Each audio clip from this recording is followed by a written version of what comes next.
Assalamualaikum warahmatullahi wabarakatuh. Baiklah, saya akan menjelaskan tentang fungsi dan pemodelan matematika lanjut kelas 11.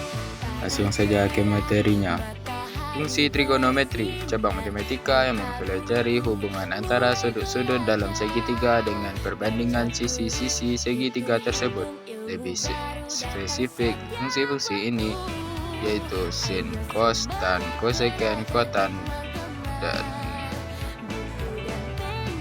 digunakan untuk menentukan nilai-nilai perbandingan tersebut berdasarkan sudut yang diberikan, dan sebaliknya untuk menentukan sudut berdasarkan nilai perbandingan tersebut. 1. Nilai fungsi trigonometri sebarang sudut. Nilai fungsi trigonometri pada sebarang sudut berarti nilai dari fungsi sinus, kosinus, tangen, kotangen, dan sekant dan kosekant yang berlaku untuk semua sudut, bukan hanya sudut lancip yaitu kurang dari 90 derajat, seperti dalam trigonometri dasar. Fungsi-fungsi ini memberikan hubungan antara sudut dan sisi-sisi segitiga, dan nilai mereka bisa positif atau negatif tergantung pada kuadran sudut tersebut. A. Sudut dalam fungsi trigonometri. Sudut positif yaitu perputarannya berlawanan arah dengan jarum jam, dan sudut negatif yaitu searah dengan jarum jam.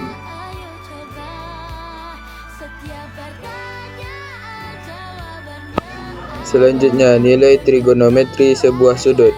Nilai trigonometri dapat ditentukan berdasarkan titik koordinat A yaitu x, y di bidang kartesius. Nilai-nilai trigonometri sudut-sudut istimewa disajikan dalam tabel berikut. Selanjutnya, nilai trigonometri sebarang sudut. Mari kita ketahui nilai trigonometri di sudut lancip. Pada kuadran 1, sin, cos, dan tan bernilai positif.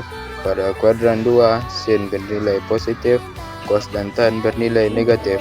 Pada kuadran 3, sin dan cos bernilai negatif dan tan positif. Pada kuadran 4, sin bernilai negatif, cos positif, dan tan negatif.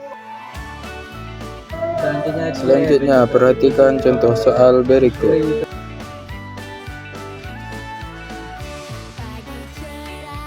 2. Identitas trigonometri. Identitas trigonometri adalah pernyataan kesetaraan antara dua ekspresi trigonometri yang berlaku untuk semua nilai sudut. Dan ada 4 bentuk identitas trigonometri dasar, yaitu yang seperti di bawah ini. Berikut adalah contoh soal identitas trigonometri. 3. Grafik fungsi trigonometri. A. Satuan derajat dan radian. Fungsi trigonometri memiliki daerah asal berupa bilangan real. Oleh karena itu, grafik fungsi dapat digambarkan pada sepanjang sumbu X. Berikut adalah beberapa contoh bagaimana sudut-sudut tertentu diukur dalam radian. Cara mengubah radian menjadi derajat ataupun sebaliknya dengan cara berikut.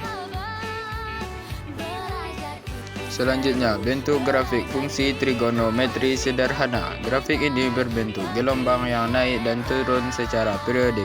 Nilai maksimum adalah 1 dan nilai minimum adalah min 1. Grafik berikut adalah grafik fx sama dengan sin x. Selanjutnya, grafik fungsi fx sama dengan cos x seperti berikut. Dan berikut adalah grafik fungsi fx sama dengan tan x. Selanjutnya, bentuk grafik fungsi trigonometri lanjutan seperti berikut.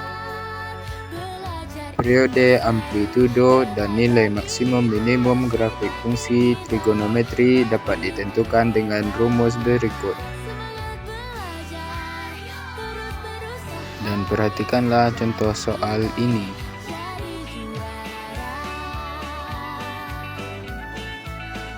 Selanjutnya, menggambar grafik fungsi trigonometri. 1. Menggambar grafik fungsi sederhana. Langkah-langkahnya seperti ini.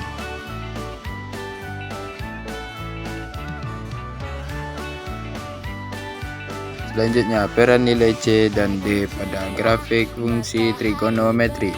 Misalkan diketahui fx sama dengan sin x dan gx sama dengan sin dalam kurung x tambah v tambah 1. Grafik kedua fungsi saling berkaitan.